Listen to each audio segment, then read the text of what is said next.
Salut à toi. Aujourd'hui on va faire un test sur une chaise gamer. Ouais, elle est juste là.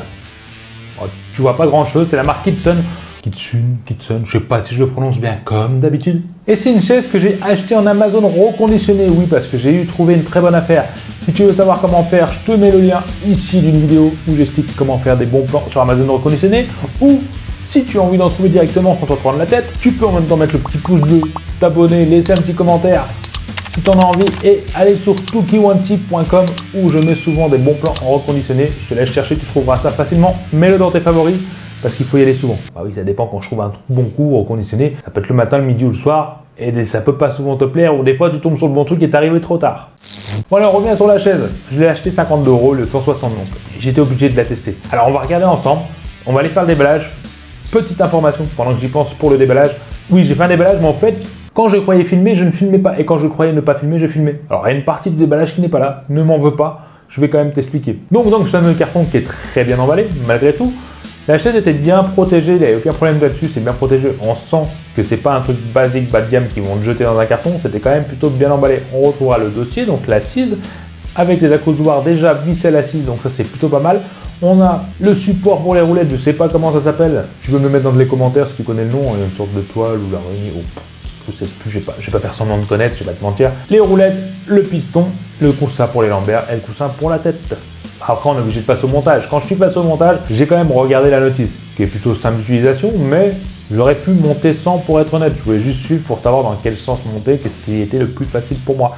Donc, il conseille d'accrocher directement l'assise au dossier sur le côté, tu poses ça par terre et donc tu mets les deux vis de chaque côté pour pouvoir visser plus facilement, parce que c'est vrai que si tu bascules etc en équilibre ça va être plus chiant. Voilà, une fois que tu as bien serré ça, parce qu'il faut quand même bien serrer, hein, c'est quand même ton dossier, faut pas qu'il tombe, tu as les petits caches fournis avec en plastique avec les petits, comment on appelle ça, les petits capuchons noirs que tu mets donc dans les trous pour rendre ça lisse et joli, ça fait quand même propre, bien monté. Ah oui, j'ai oublié de te dire, avant de mettre le dossier à l'assise, il conseille de mettre quand même les coussins parce que c'est vrai que passer l'élastique en dessous de l'assise et du dossier quand c'est monté, c'est vrai que c'est quand même bien plus chiant.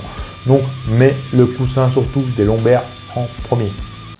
Ensuite, donc, il conseille de mettre les roulettes. Donc, j'ai mis les roulettes, les 5 roulettes que tu emboîtes facilement. J'ai pas forcé, je n'étais pas obligé de monter dessus à la main. Ça a pu se faire sur les 5. Tu mets le piston à l'intérieur qui s'emboîte très facilement et donc sur le côté, par terre, où tu poses la chaise dessus, où tu fais allongé par terre, où tu fais ça sur le sol, tu emboîtes comme j'ai fait le piston et là tu n'as plus qu'à relever la chaise et t'asseoir dessus et tomber ou non ou prendre peur à savoir si tu as bien fait ton travail ou pas. Alors oui, je me suis jeté dessus direct. C'est sûr, ça fait peur au début. Quand tu es habitué à une chaise et tu passes direct sur une nouvelle, c'est pas la même assise, ça fait flipper. Mais au final, quand tu regardes de plus près, il y a quand même une bonne qualité de finition. Certes, c'est quand même 160 €, la chaise de prix de base, mais les coutures sont belles, elles sont droites, on est sur un beau, je dirais simili cuir, on est vraiment sur du cuir, mais quand même bien fini, bien cousu, avec des belles finitions. Elle a quand même une belle gueule de chaise gaming, avec des bonnes couleurs, et ouais, on n'a pas l'impression d'avoir de la merde en tout cas sous nos fesses. Pareil pour l'appui-tête, il est quand même assez épais et confortable quand tu viens poser ta tête dessus. C'est vrai qu'il est la bonne épaisseur convenable qu'il faut, et il est ni trop dur ni trop mou, donc c'est vrai que j'aime quand même bien cet appui-tête qui est quand même mieux fait, qui a une belle forme, qui est mieux fait que ces petits trucs où on voit des petits coussins de tissu qui sont juste pour la nuque. Là, ça te prend toute la tête. Pareil au niveau des lombaires, donc là, on a le petit coussin donc qui est réglable en hauteur si tu le veux. C'est pas pratique avec les élastiques, mais toutes les chaises gamers ont ça. Donc il y en a peut-être une nouvelle, je sais pas. Il n'a pas tendance à descendre tout seul quand on est assis longtemps dessus, et ça, c'est vraiment bien parce que sur mon autre chaise gamer, Arosy ou Adori, bon, je sais plus le nom, tu aurais sûrement mis ici pour faire pro, tu vois. Et ben il a tendance à descendre tout le temps. Et c'est vrai que c'est plutôt chiant que là, non, il reste à sa place. En tout cas, avec moi. Il ne te gêne pas, quoi. T'as pas l'impression d'avoir un gros champignon dans le dos qui va te déboîter les vertèbres. Pareil, quand t'as affalé dessus, tu peux te dire, je vais me casser la gueule, surtout que je fais un certain poids quand même, je suis un petit peu enrobé, un chouïa d'enrobage. Et non, la chaise est super stable, franchement, avec les roulettes, en plus elles ont une bonne milice, donc tu peux te déplacer facilement, sachant que je suis sur un sol plutôt souple, vu que c'est du lino de merde. Et bah non, j'arrive à me déplacer sans trop forcer, c'est plutôt agréable, j'ai pas cette sensation que la chaise va se retourner ou se casser la gueule. Non. Quant aux accoudoirs, ouais, alors c'est une partie que j'ai un peu moins aimée. Pourquoi? Parce que oui, ils sont, je dirais en 2D, parce que c'est du 4D, 3D, bon je saurais pas t'expliquer c'est quoi vraiment la différence, je vais pas faire semblant, mais je dirais du 2D parce qu'ils sont réglables en hauteur et tu peux les incurver sur le côté.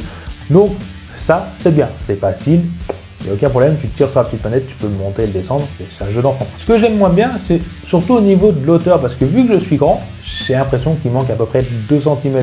Je vais te mettre par ici la hauteur tes accoudoirs au maximum par rapport au sol, mais pour moi, une grande personne donc d'1m90, ça me paraît un peu léger, il m'en manque sur 2 cm pour être parfaitement à l'aise sur mon bureau qui est assez haut. Mais les accoudoirs sont quand même de bonne qualité et c'est une sorte de mousse assez dure, quand même bien solide, qui est plutôt confortable au final. Si je dois leur trouver un défaut, sans compter la hauteur, c'est qu'ils auraient pu faire ça un peu en forme de cuve plutôt que plat pour pouvoir caler complètement le coude pour pas que ça ait tendance à déraper sur les côtés. Et oui, il faut en trouver des défauts, il y en a. Alors une fois que tu es bien posé sur ta chaise, tu peux basculer parce que oui, à la partie dessous, tu peux donc bloquer la bascule et régler la hauteur. Oui, parce que le piston est à gaz, soi-disant de bonne qualité. Quand tu regardes sur Amazon, d'ailleurs je te mets le lien en dessous si tu vas aller voir, rien que pour voir le descriptif. Il parle de confort d'une barbe à papa ou comme sur un nuage ou d'une ergonomie révolutionnaire. Vas-y, clique sur le lien Amazon dans la description, tu pourras te faire plaisir. Même si tu veux pas l'acheter, c'est quand même bon, ça fait plaisir. Et donc sur la petite manette que tu as sur le côté, tu peux basculer le siège comme je t'ai dit juste avant et tu peux le basculer bien en mode allongé quoi. Donc c'est vrai que c'est bien et t'as pas peur de tomber. Non, t'as quand même peur de tomber. Parce que moi j'ai toujours peur de tomber. Mais en tout cas ça a tenu à mon poids et ça c'est bien. Au bout d'une semaine d'utilisation, même les premiers jours, d'ailleurs les premières heures, je l'ai trouvé confortable. Au bout d'une semaine, je confirme qu'elle est confortable, elle est agréable, à part cette histoire d'accoudoir un peu trop bas pour moi, donc ils m'ont un petit peu gêné, mais c'était pas non plus rédhibitoire. La chaise est confortable au niveau du dossier, de la nuque et de la tête, je me suis senti même mieux que dans ma chaise plus haut de gamme. Petit défaut pour moi, mais bon, toutes les chaises ont ça, c'est vu que c'est du semi-cuir ou du cuir, je pourrais pas dire, je suis pas expert, mais j'aurais pas du cuir. En plein été, c'est chaud quoi, tu peux transpirer facilement. Il n'y a pas eu de déformation, il n'y a pas eu de commencer à voir le dossier qui se tassait, etc. Même si ça fait qu'une semaine, tu me diras, ça ira vite. Mais il y a des chaises qu'on ressent au bout d'une semaine qui ont tendance à s'affaisser rapidement. Celle-ci, je dirais qu'elle durera quand même l'année, voire 2 ans. Tu me diras, à ce prix-là, quand même, 160 balles, si t'as un truc qui tombe en ruine au bout de 10 jours. D'ailleurs, tu pourrais mettre en dessous le lien de chaises que tu trouves très bien dans ces prix-là, même voire mieux, pour conseiller les futurs acheteurs. Nous, on va passer directement au bonus de cette vidéo, parce que j'ai réussi à en faire un petit quand même, un chouïa bonus. Et on se retrouve pour un prochain test en vidéo. J'espère que ça t'a plu. À la prochaine. Bye. Après, oh, t'as un appel téléphonique. Je me mets sur le côté et je réponds. Il se penche pas pour la regarder Si, puisque toi, tu la tournes quand tu fais ton montage. Oups. Quoi? Rien. Ça fait quoi? Rien. Ça fait quoi? J'ai rien fait. Est-ce que tu peux genre te tourner naturellement? Naturellement? Ouais, tu te tournes vers moi. Là, ça filme ou pas? On s'en fout. Mais on est sur la chaîne, on s'en fout. Voilà. Maintenant, en fait, je la vois pas de haut en bas comme tu me forces à filmer comme ça, horizontal. Alors que si je filmais vertical, on verrait tout. Pourquoi les gens ils se penchent pas pour regarder la vidéo, ils sont cons, ça? Je suis contre le mur dans le coin. Lève les bras. Penche ta tête, là. Penche la tête. Non, mais là, ça va tomber sur moi. Quand c'est écrit 1 minute 47, ça veut dire ça filme depuis 1 minute 47. En fait, faut... Tu m'énerves. Je ne peux pas aller plus loin. Je vois si il y a ma tête là qui va foncer dans son truc. Allez, à vous, t'as aimé la vidéo. Lâche-moi un petit commentaire en dessous pour me dire ce que t'en penses. Abonne-toi, sinon tu seras marabouté par les yeux de tout qui one chien toute ta vie. Viens vite me rejoindre sur les réseaux sociaux et mate ma dernière vidéo juste ici. Allez, je compte sur toi pour la prochaine vidéo. Bye bye.